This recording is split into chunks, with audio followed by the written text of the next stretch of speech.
All right, thank you for having me tonight. It's my first time in Hancock County, so I was a little bummed out that it was dark when I was driving in tonight. I need to come when it's light to see the countryside. Evan asked me to do an educational program tonight for you all, focusing on hay storage and feeding, and then I'm going to talk about some tips for stretching your fertilizer dollars as you move forward. So I always like to start out with this slide, and this is from 2022. This was a survey of 140 cow-calf producers, and what they did was they looked at what different things made up a cow-calf budget. And what I want you to notice here is that hay and supplemental feed made up about 50% of the budget. That's a huge portion of the budget. When we think about being profitable in the cow-calf business, there's kind of three things to think about. You can increase the cost you get, the price you get for your calves. Do you have a lot of control over that? Do you go to the stock market and say, well, I don't want $1.50, I want $1.75? Probably not. I mean, there's some things you can do that enhances the value of those calves, but in general, we take what they kind of give us the livestock market. So if we've got a thin margin on our calves, one thing we can do is produce more calves, which will increase the overall profitability of the farm. But at some point, you become limited land-wise. And the third thing, and probably the most applicable for cow-calf operations, is really controlling your production costs. And that's kind of where this whole hay thing comes in. If I'm going to increase the profitability of my cow-calf operation, I have got to attack the biggest piece of this pie here, and that's going to be hay and supplemental feed. If I can reduce that cost in my operation, then I'm going to improve the profitability of my cow-calf operation. Feeding hay is negatively correlated to profitability in cow-calf operations. So the reason I'm telling you this is that we're going to talk about hay tonight. We're going to talk about efficiently storing and feeding it, but really we need to be thinking about how do we use less hay within our production system. This is on the thermostat there, but the total cost of production in these 140 farms that were surveyed was $998 per cow-calf pair. That's a lot of money, and you're still making money, at 240 calves, right? So if you got nice calves and you're selling them for 240 or 225, you're still making a little money. But a year ago, the calf price was about $1.65. That's break even for that cow-calf production cost. So the point that I want to make is that if you want to be profitable year in and year out, you've really got to be hard on controlling production costs within a cow-calf system. This was just a little data, and I'm just showing you one slide on the hay statistics. I got this from our regional statistician in Kentucky, and it shows hay production per beef cow in Kentucky. And it goes from 1960 to 2022. About the mid-1970s, we started to see an increase in hay production per beef cow. And that has continued. It goes up and down a little bit from year to year, but at a pretty steady rate. You can draw a straight line through that's rising. That's not really great, right? Because more hay is negatively correlated with profitability. And the question is why do we see an increase in hay use in cow-calf systems? And these thoughts are from Darrell Peel. He's an economist at Oklahoma State University. And we're not the only state that sees this trend. Most all states have seen a trend in hay production per cow-calf unit. And this is from Darrell Peel in Oklahoma. So one thing is the cow size has gotten bigger since the 1970s. And you don't think much about that, but if you had a cow that was 1,100 pounds in 1970 and she's 1,400 pounds now, that's a significant increase in cow size, and that means she's going to eat more. And that's one reason that it could be going up. He thinks that accounts for maybe 20% of the increase. No good statistics on this, but he's giving us estimates. Increases in wasted hay, so when we store hay outside in the weather, and when we don't do a good job at feeding it, we can have, 30 to 50% waste in hay, and that can account for a large proportion of that increased hay use that we're seeing. And then a longer hay feeding period. And this is a little counterintuitive, but it seems like we're feeding hay more days a year than we used to. And that can increase the amount of hay used per cow-calf unit significantly. So all these things, and I'm not sure which one is the most important, but all these things together are probably working to increase the amount of hay we're using. We really need to be thinking about how do we get ourselves off of this hay. We're always going to need hay, but how do we use less hay within this system? All right, I want to talk a little bit about approaches to hay feeding. At the University of Kentucky, we've got kind of two camps when we talk about approaches to hay feeding. And I want to talk about each one of those and then try to figure out kind of where that truth lies between those two, because they tend to be a little bit on each extreme. The first one I will call what the stationary hay feeding camp. And what that is we feed hay in one location on the farm. And that has some benefits too, there's no question about that. If we design those hay systems right, we can put them on a hardened road and have good access even when it's wet and miserable in the winter months. We localize damage to maybe one or two places on the farm. Usually we have some type of a hardened surface associated with that. It could be a geotextile and rock or a geogrid or concrete, but somehow we have some type of a hardened surface. And that helps with mud, but it doesn't get rid of mud problems, right? So wherever those cows step off that hardened surface at, there's going to be a foot or a foot and a half of mud there. That's just part of hay feeding, and that's important to keep in mind. And then we have a lot of manure accumulated there. So if we feed in one spot all the time, we're going to have a lot of manure. We're going to have to scrape it up, pile it up, dry it out, and haul it away. And then the other thing that happens over time is that when we feed in one place, the animals congregate there and they deposit a lot of dung and urine there. And a lot of nutrients get kind of deposited in that area close to where the hay feeding structures are. So we tend to concentrate nutrients there. And then we have a significant investment in infrastructure. Whenever you're building something, there's going to be a cost associated with it. And you have to be really careful. If you remember that slide on the cow-calf budget, it's awful hard for a brood cow to bear a lot of costs for building things. And awful hard for a brood cow to bear a lot of a cost for additional equipment. So you have to be very careful when you're making investments on the farm to make sure that it's really going to increase the profitability of your operation. I just want to remind you that when we feed hay, we get a nutritional value out of that hay for the animal. So the animal's getting something to eat, right? It's getting those nutrients out of that hay. But there's also a fertilizer value for that hay. And if we assume that every ton of hay has about 35 pounds of nitrogen, 12 pounds of phosphorus, and about 55 pounds of potash in it. And these are the most current prices that I could find. 50 cents for nitrogen, 45 cents for P2O5, and 50 cents for K2O. And we do the math, every ton of hay has about $50 worth of fertilizer nutrients in it. So that's really important to remember, because depending on how we feed that hay, we can either capitalize on those nutrients or we can kind of lose those nutrients. And we'll talk more about that as we move on here. So that's one extreme, is kind of the stationary hay feeding systems. The other extreme is what I call bale grazing or mobile hay feeding systems. So where you're moving those feeding points around.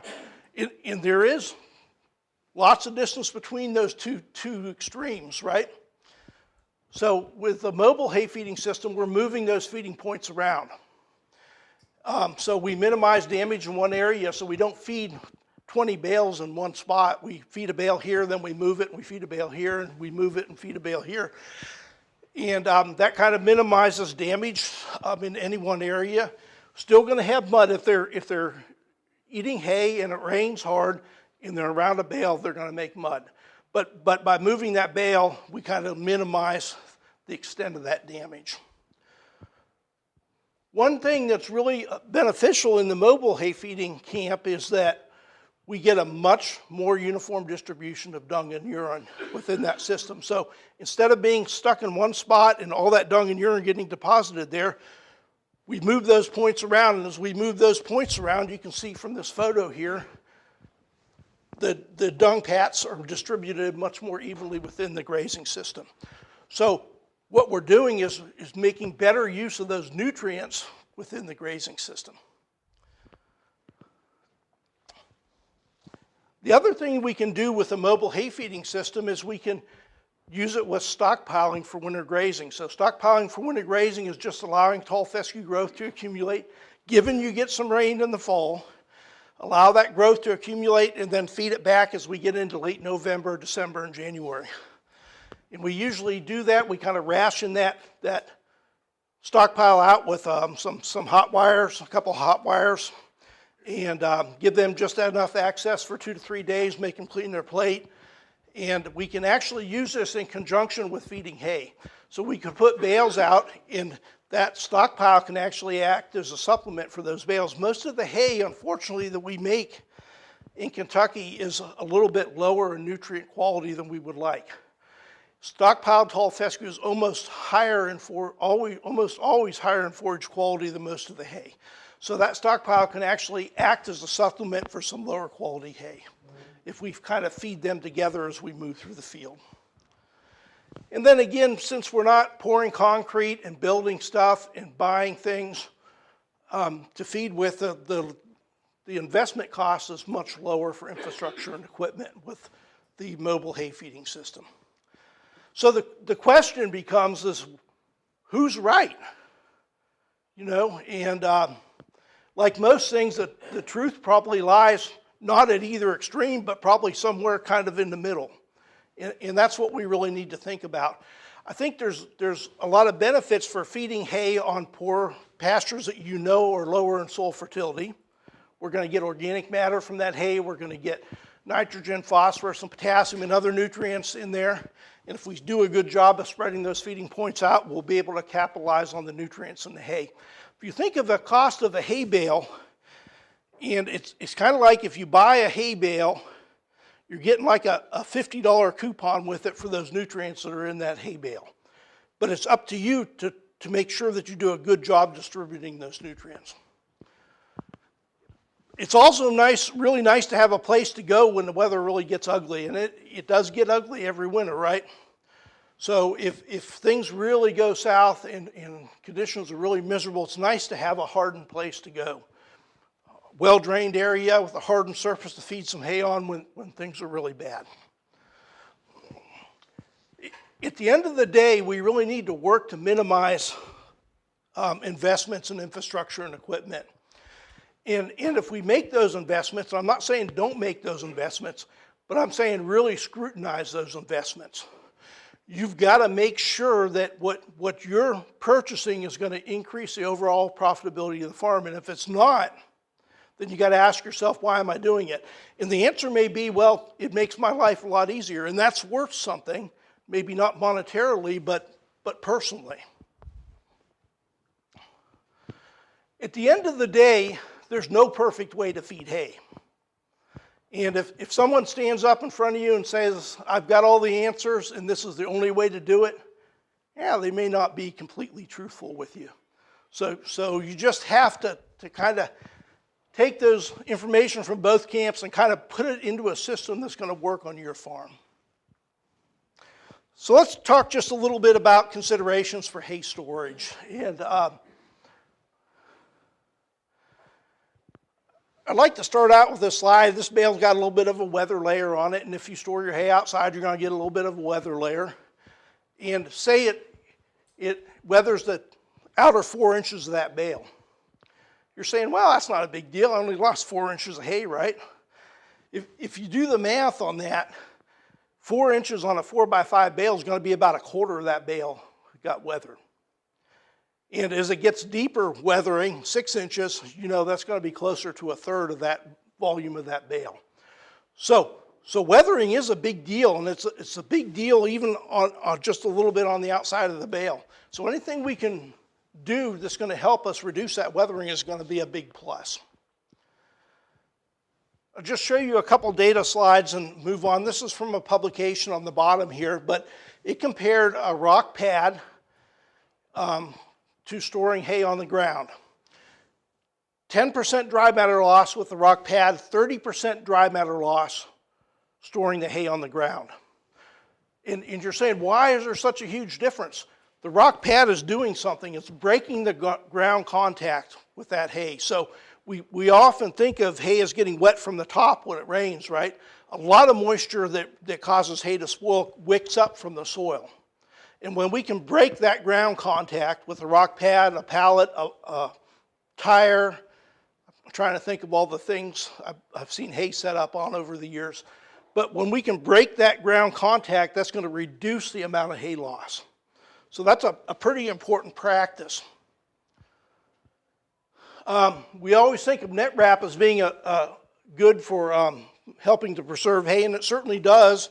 In this particular study, there was a 23% dry matter loss with a net wrap bale versus a 30% with a twine wrapped, stored on the ground. So it did reduce it, but not as much as you would think. If you look at net wrap, it's still fairly porous, right? So when you set that bale on the ground, it's still going to wick moisture up through the bottom of the bale, and it's still going to get a little moisture coming down from the top of the bale.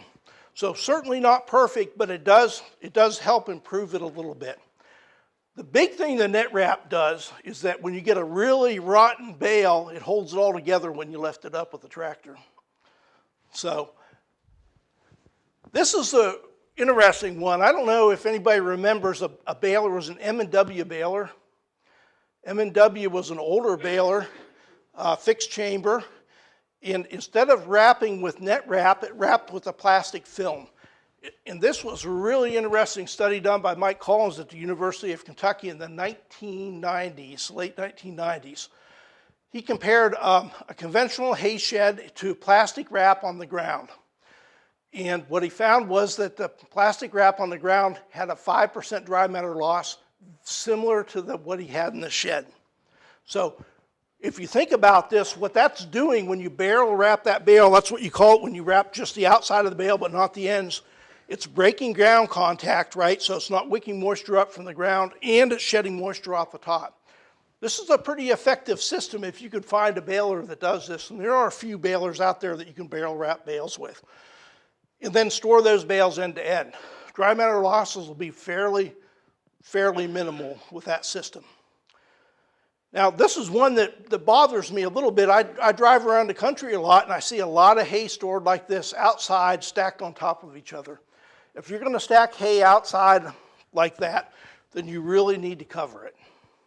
We get a lot of loss when moisture goes down in between these bales. It's not covered. It doesn't have anywhere to run. It soaks into the bale, and we get significant dry matter losses.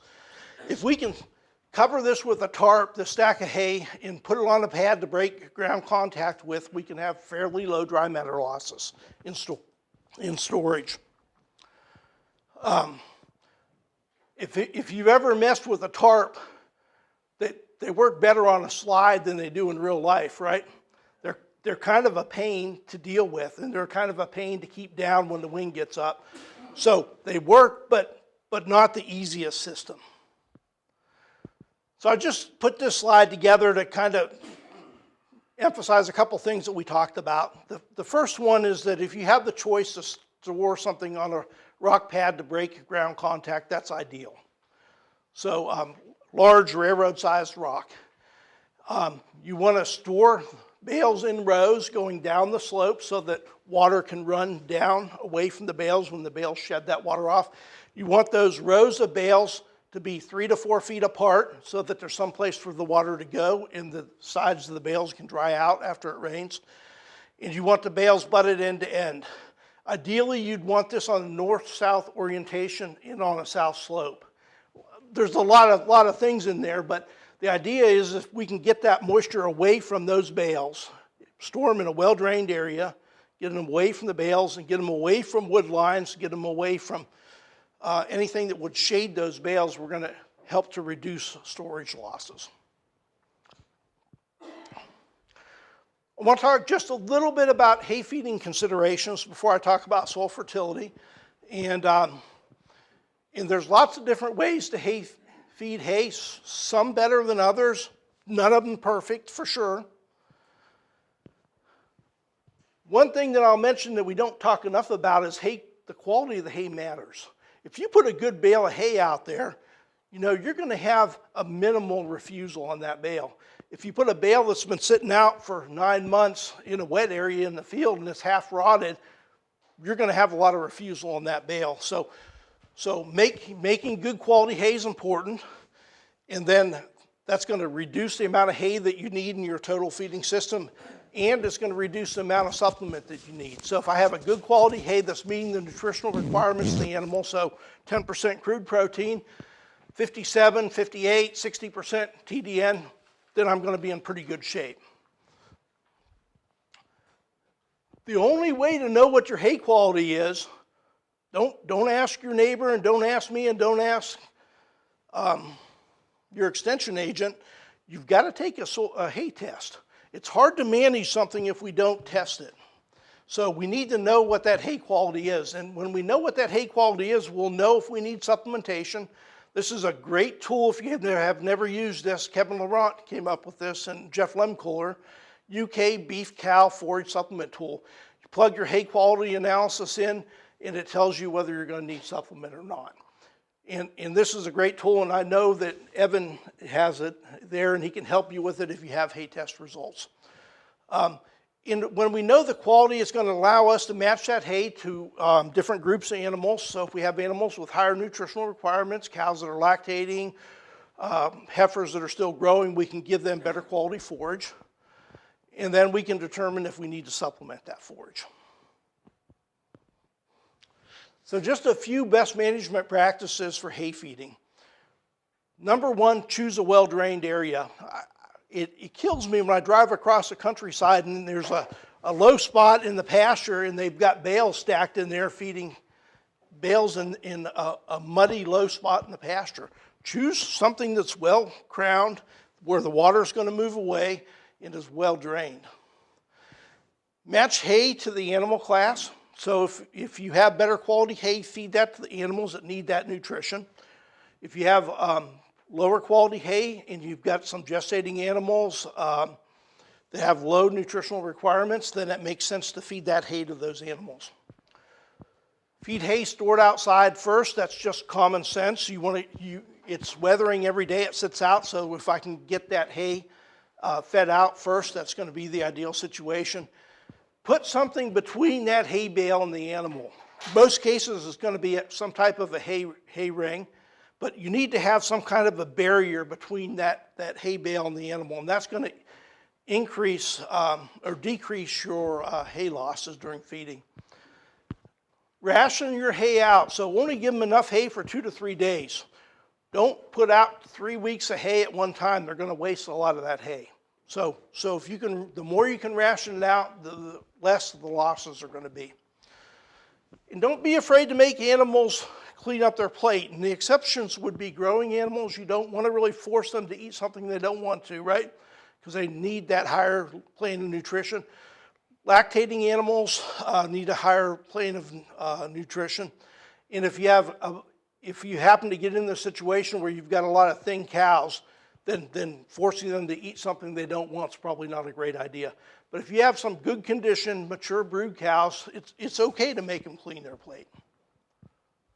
And then move your hay feeding points around to get better nutrient distribution within the grazing system. And this is just a little bit of data. This is a kind of an interesting study that was done. They compared it to a cone feeder. So it's a round bale feeder that has kind of a cone that comes down, which reduces hay feeding losses. They compared it to unrolling a hay bale on the ground. And when they unrolled the hay bale, they had a higher dry matter feeding loss, so around 6%.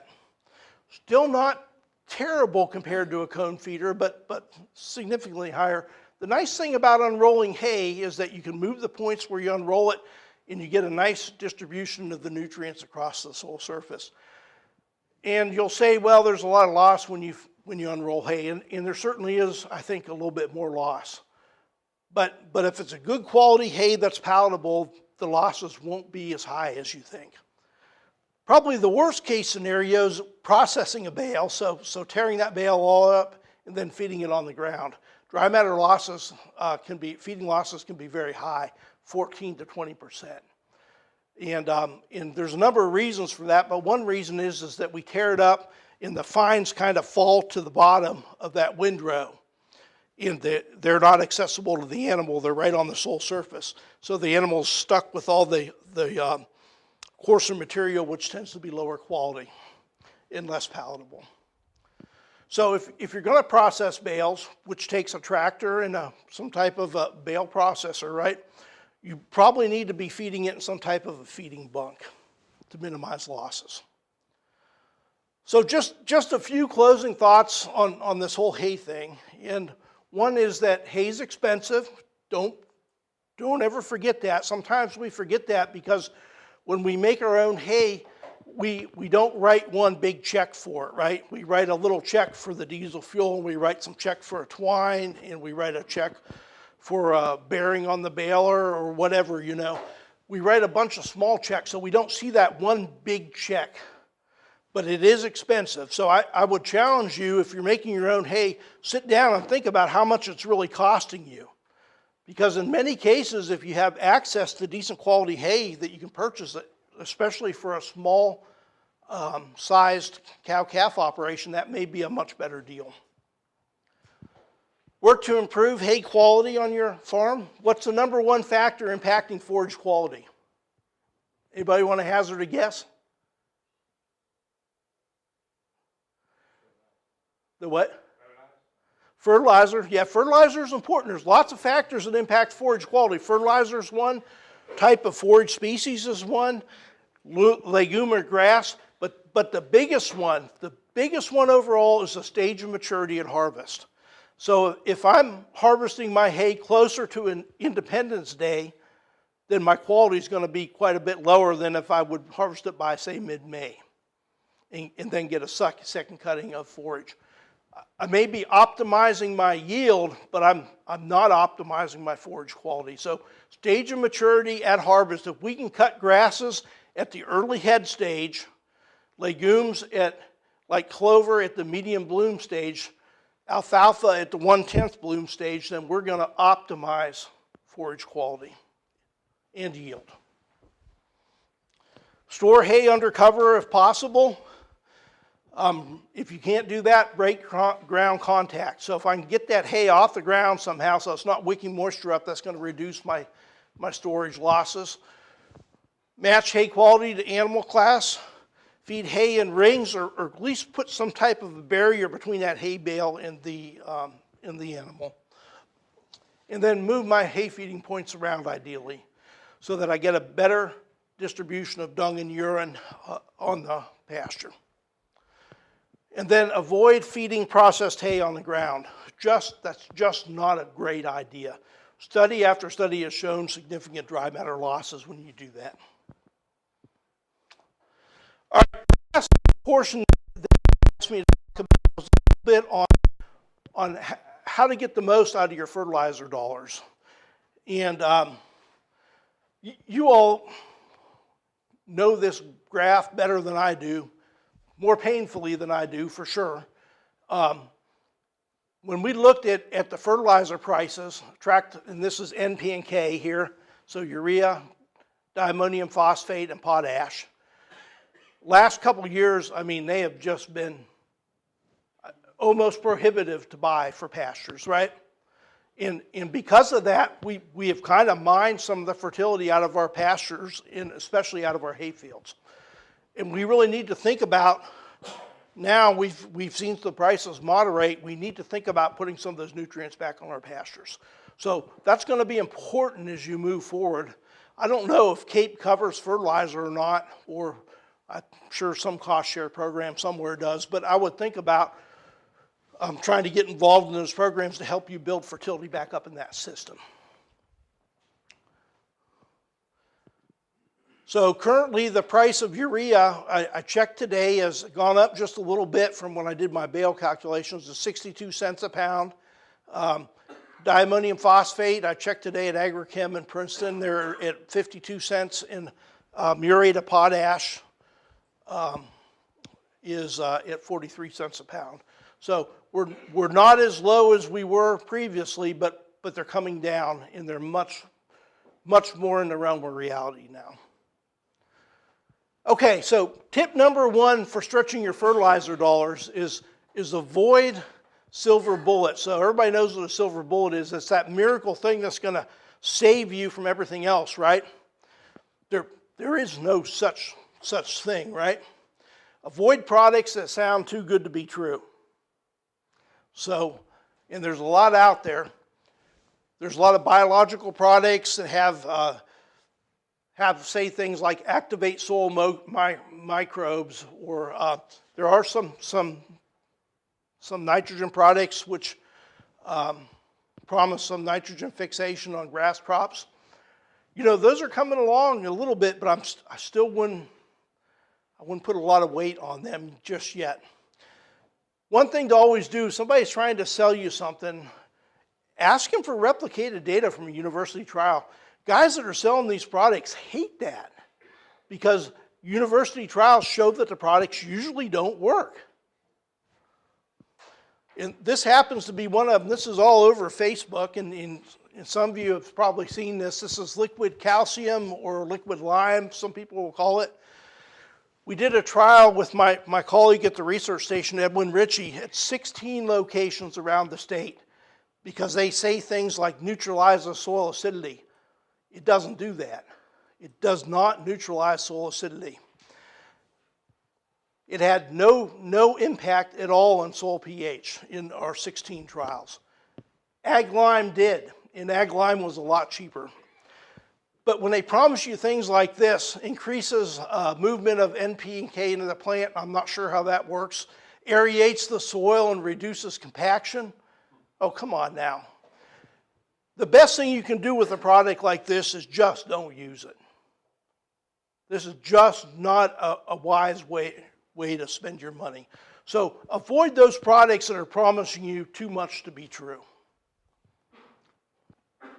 Now, probably the closest thing that we have to something that's really fantastic is the nutrient cycle in grazing systems. So in a well-managed cow-calf system, we import nutrients in the form of things like fertilizer, manure, legumes that fix nitrogen from the air into a plant-available form. Anything that we feed, in our hay we bring nutrients in our mineral we bring nutrients in, and the animal eats this and it gets cycled around this system. Remember, when a cow eats something, 80 to 90% of those nutrients go in one end and out the other end, right? So they're going back onto the pastures. We remove very few nutrients from a well-managed cow-calf system. So our exports in this system, of course, would be calves in a cow-calf system and anything that we're calling. And John Laurie at the University of Missouri took a look at nutrient removal for a cow-calf pair. 10 pounds of nitrogen, 7 pounds of P2O5, and a pound of K2O. Almost nothing. And if we're stocked at 2 to 3 acres per cow-calf unit, the removal is very, very low per acre. So this is really a beautiful system. You know, nutrient removal in a well-managed grazing system is extremely low. Dr. Teutsch, that was per pair, not per acre, correct? This is per pair. So we can have those if we're stocked at 2 acres per cow-calf unit. Okay, tip number 2. Soil test your pastures and hay fields, and I don't need to tell you guys, I'm just reminding you guys of this. You know to do this. But Evan can help you do that if you want to soil test your hay fields and pastures. And we recommend you do it every 2 to 3 years. You don't have to do it every year, but every 2 to 3 years. What this does is it quantifies what you have in the soil. So I'm not guessing. It quantifies soil pH. It quantifies phosphorus and potassium. The one thing that we don't measure is nitrogen. Nitrogen is very transient in the soil, and it's extremely hard to measure accurately. So we don't measure that. We make recommendations for nitrogen based on yield trials. And this information gives us a baseline to work from. Remember when we talked about hay quality, we said, you can't manage it unless you measure it. Same way with soil fertility. We can't manage soil fertility unless we measure it. And it's even more important when the budget's tight and fertilizer prices are high, because it allows us to apply just what we need. If we're going on a pasture field and we're applying a 10-10-10 or a 19-19 on that pasture field, chances are we're over-applying one nutrient and under-applying another nutrient. And we won't know that unless we have a soil test. So, I want you to fertilize your pastures, but I discourage you from using complete fertilizer. I think you really need to use a blended fertilizer that matches your soil test results. And Evan is a good source to help you figure out exactly what you need in that blend. So just a couple soil sampling tips. The accuracy of our soil test results depends on how good your sample was. If you do a bad job at sampling, then your soil test results are not going to be real accurate. You want to have a soil test for represent less than 20 acres or less of pasture. Could be a little bit more, but somewhere in that 20-25 range would be ideal. You want to take 15 to 20 cores in a zigzag pattern in that pasture. Always use a soil probe, and you want to sample to a depth of 4 inches. I can't tell you, when I go to a field day, I'll ask sometimes, how deep do you soil sample? I'll get answers from 2 to 12 inches. Our soil test results at the University of Kentucky are calibrated off of 4-inch soil testing depth. So make sure that you're getting a soil sample that's about 4 inches deep. We want to avoid areas where animals congregate at. That's shade areas, that's areas around hay rings, or where we fed supplement at, or where we have mineral feeder, or around a water source. We need to stay about 40 feet away from those when we're sampling pastures. Around water sources like a pond, anywhere where animals congregate at, we want to avoid those areas in our sample. If we include those areas, there's a lot of dung and urine deposited there, and that'll cause our results to be artificially high. And then make sure you do your paperwork, and that's something that Evan can do to help make sure that your forms are filled out right and you get a good recommendation when it comes back. And if you have questions about your soil test results, that's the guy that you go to with the questions, and he can help you kind of wade through those soil test results, and he can go through and make sure that we have a good recommendation for your pastures. Real nice publication. I'm not saying that because I wrote it with Edwin, but this is a really nice one-page publication on soil sampling, hay fields, and pastures. And if you need a copy of it, Evan can get you a copy of it. Or it's available on our website. Tip 3, apply lime according to soil tests. Acidity is still a major factor limiting forage production, not just in Kentucky, but the whole southeastern United States. And it does two things. It reduces the availability of other nutrients in the soil, and it reduces nitrogen fixation in our legumes. So this is a diagram, and the wider these bars are on this diagram, the more plant available that nutrient is. So what I want you to notice is that when we're in what I call the ideal range for pastures, which would be 6 to 7, that's when all of our macronutrients, nitrogen, phosphorus, potassium, sulfur, calcium, magnesium, that's when they're the most plant available. When we drift outside of that, and usually we're drifting towards the negative part or the acidic part of the scale, you'll see these bars get smaller, and as these bars get smaller, those nutrients become less available to the plant. That's why it's so important to apply lime. If you've got limited dollars and you've got to make a choice on where you're investing those fertility dollars, and your soil test tells you need lime, that's where you should put your money. Because you're not only neutralizing that soil acidity, you're making all those other nutrients in the soil more plant available. Liming neutralizes soil acidity and also supplies calcium and magnesium. And when we look at most pastures, a grass clover pasture, we want to have a pH of around 6 to 6.4. That's the ideal range. When we start to drift down to 6 to a little bit lower, we start to need to think about adding a little bit of lime. Now the exception to that would be a grass alfalfa mixture. So if I've got a hay field I'm producing alfalfa in, we really need to have that alfalfa in the range of 6.5 to 6.8. Tip number 4, don't apply phosphorus and potassium if you're in the medium soil test range. And this is why. So what I want you to notice is that when we're in the very low range for potassium or phosphorus, we get a very steep increase in yield as we add those nutrients.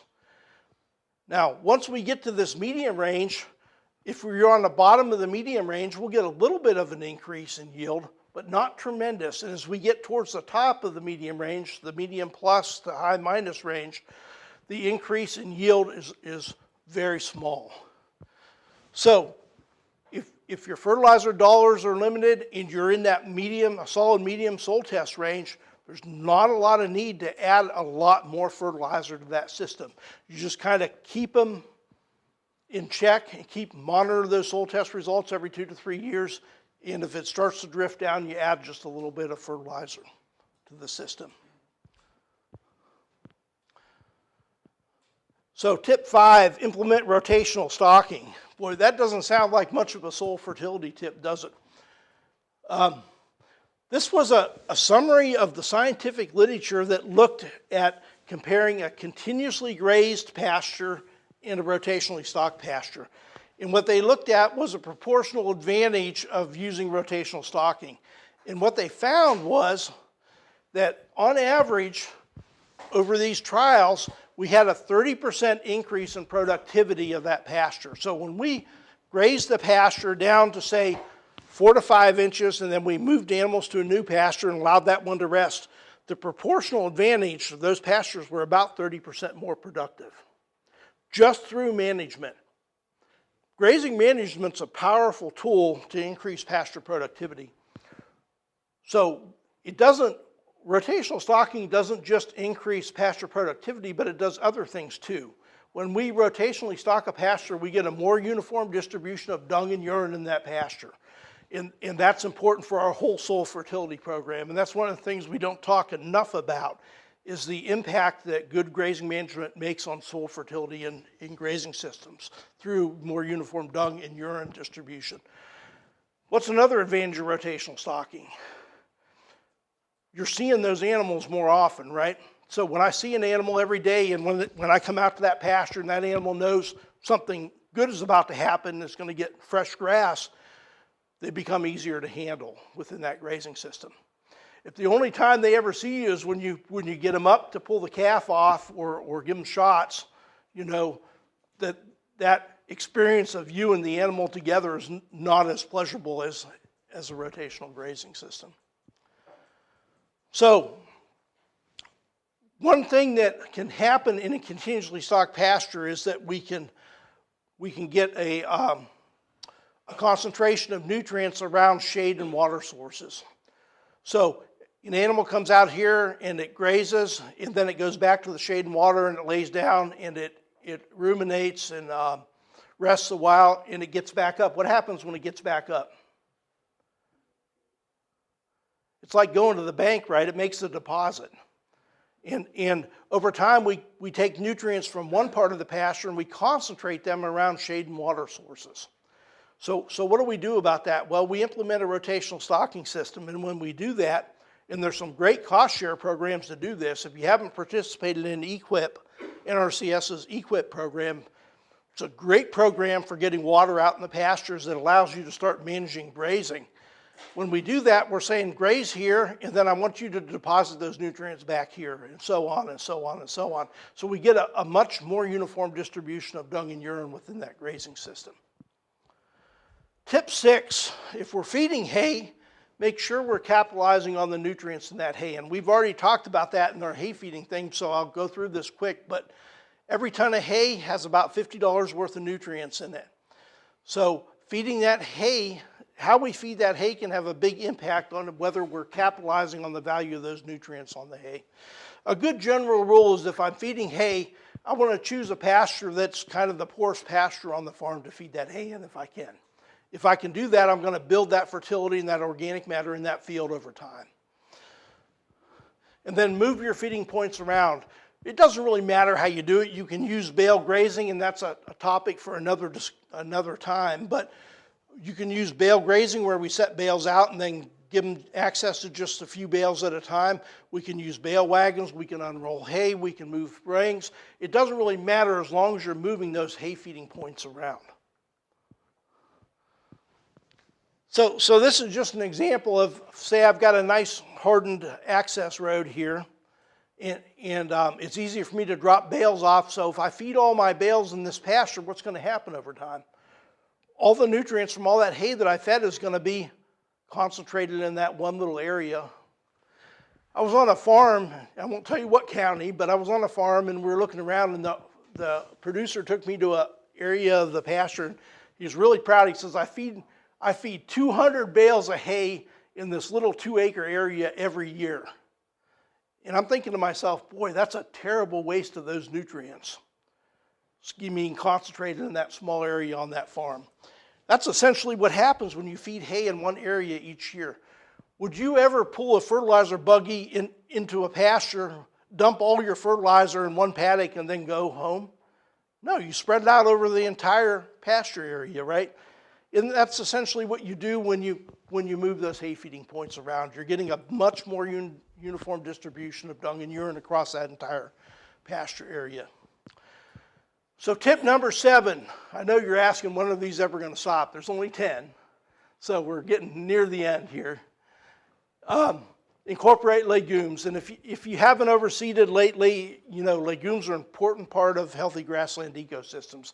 Take nitrogen from the air, which is 78% nitrogen, turn it into a plant available form. They get shared within that grazing system. And it improves both yield quality and animal performance. Improves summer growth if you have a deep-rooted legume. Important for us is that it dilutes the endophyte and tall fescue, and it's actually doing more. If you use red clover has some compounds that actually reduce the negative impact of tall fescue on livestock performance. And if you're interested in learning more about that, there's a couple good videos from Brittany Davis, or her maiden name was Brittany Harlow, on our KY Forage's YouTube channel on the impact of red clover on animal production in pastures. So this is the value of clover, and right now we're kind of somewhere between 50 cents and $1 for nitrogen. So we're looking at somewhere between, depending on the legume, if we look at red clover, somewhere between $100 to about $100 per acre per year in nitrogen fix.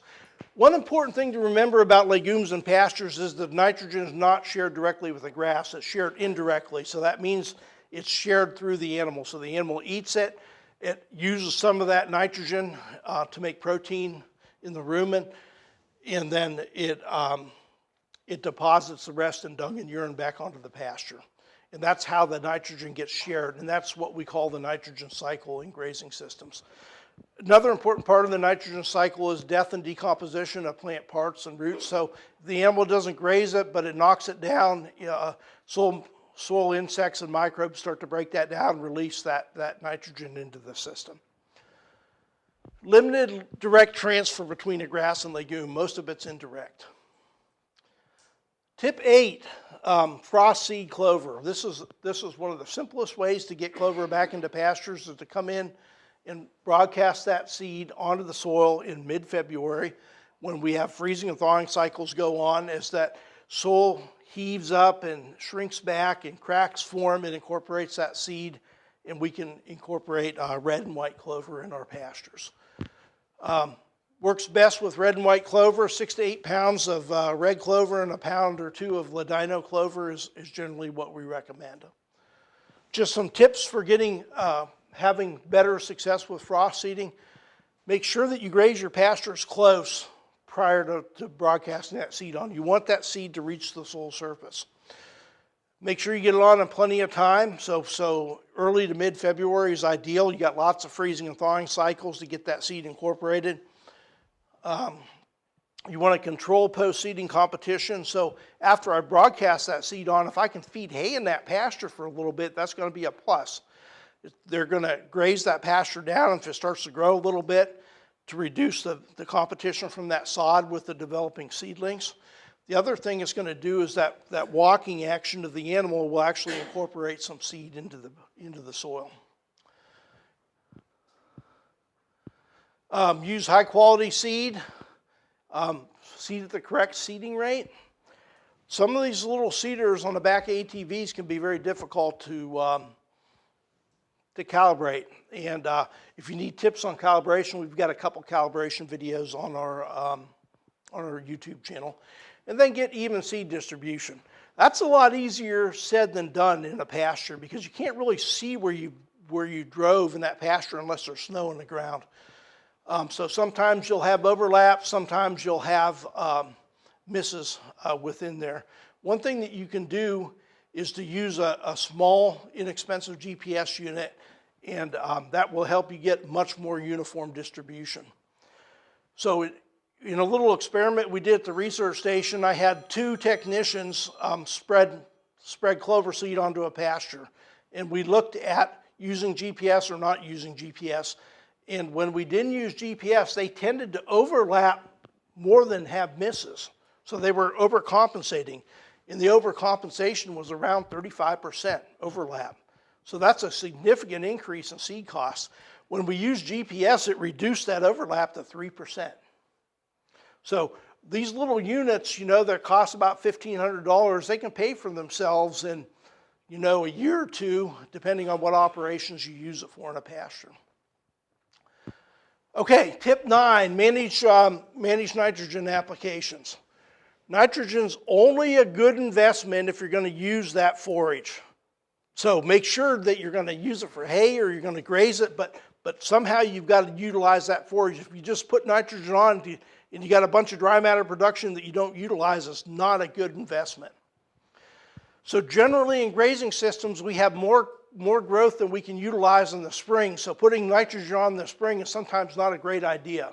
For pastures. For hay fields, it is a good idea because you want to stimulate hay growth in the spring. But for pastures, we want to limit the amount of nitrogen we put on this spring because it tends to cause the problem of having too much forage in a pasture. It makes it even worse. And we can talk about tweaking nitrogen management if you want to push some of that growth into the summer months after we're done here. Normally, recommendations are given in a range. When nitrogen prices are high, consider using the lower end of that recommendation range. Time application to growth. So you don't want to put nitrogen on too early or too late. You want to put it on right when that plant is having its optimal conditions for growing. So in the spring, that's going to be in that March to April range, so that as that plant greens up and it's starting to grow, we're putting that nitrogen on, and that nitrogen can be utilized by that growing plant. And then remember that if we have good grazing management and we're incorporating legumes, we can develop strong nitrogen cycles in pastures. And many times, if you have a strong nitrogen cycle that you've developed through good grazing management and use of legumes in your grazing system, there's little need for nitrogen if we're doing a good job. Okay, monitor hay fields closely. And the reason I say this is that every ton of hay removes, we kind of talked about this earlier, but if we look at orchard grass, for example, 36 pounds of nitrogen per ton, 15 pounds of phosphorus, and 55 pounds of potash.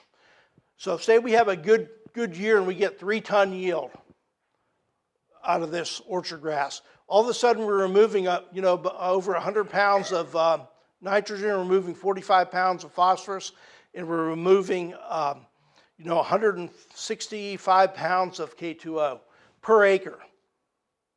You can do this a year or two without putting any fertilizer back on because there is buffering capacity in the soil. But over time, if you don't replace the nutrients you're removing from a hayfield, you're going to draw those nutrient levels down. One of the first calls I went on when I came to Kentucky 6 years ago was a Bermuda grass producer on the other side of the land between the lakes. He said, I don't know what's happening. My yield has declined steadily over the years, and I'm not sure what's going on. When we sat down and looked at his soil test results, he had drawn his potassium down to almost nothing over time. Generally speaking, we do not put enough potassium fertilizer on our hay fields to compensate for what we removed in that hay. So that's something that's really important to look at. All right. And I'll just end with 2 slides on resources that we have for you. So I'm recording the presentation tonight. It's going to go on to our KY Forage's YouTube channel. We've got about 500 videos on there, all things forage and livestock related. So they're presentations. You can sit down and watch them. Most of them range between 30 and 45 minutes. You don't have to watch the whole thing. You can speed through it if you want and watch 15 or 20 minutes of it. But it's a great resource. One thing I want to point out about this page is there's a search bar at the top, but the one that you want to use to search within this page is right here in the middle. And that'll search for videos that are on the KY Forage's YouTube page. To get to this, all you have to do is Google KY Forage's YouTube, and it'll be the first thing that pops up. The other site is our Forage's website at the University of Kentucky. I think we've got one of the best in the country. We've got a couple things I'll just show you real quick. We've got upcoming events. So anything that's a forage-related or livestock-related event, you can click on this and it'll give you a list of those upcoming educational programs. And we have some really high-quality ones. We've got grazing schools and fencing schools and grazing conferences where we bring in national speakers. So all that information is underneath upcoming events. The other thing is this Forage newsletter. You can go to the website and click on it and open it up. Or you can click to subscribe to newsletter. And then once a month you'll get, and we're religious about this, once a month at the beginning of the month you'll get a newsletter in a PDF form on an email that will be emailed directly to you. It's a great resource and I encourage you to use it. All the information we have on forages are listed underneath 12 icons here, or 12 little tiles. Click on it to find out information about alfalfa or our variety testing program or horses or whatever the tile says. To get to this, simply Google UKY Forages. And that's all I have. Thanks for hanging with me tonight. I know everybody's tired and wants to go home. I'll be around if you have questions. I'd be happy to answer them. Is there any questions now? Anybody got any questions for Dr. Teutsch? I'll be here for a while if you have a question you want to come up and ask after we're done. I will make one statement on Dr. Teutsch's presentation. Anybody else got any questions for Dr. Teutsch? Like I said, I'm sure you have anything around. Yep, I'll be around if you have any questions.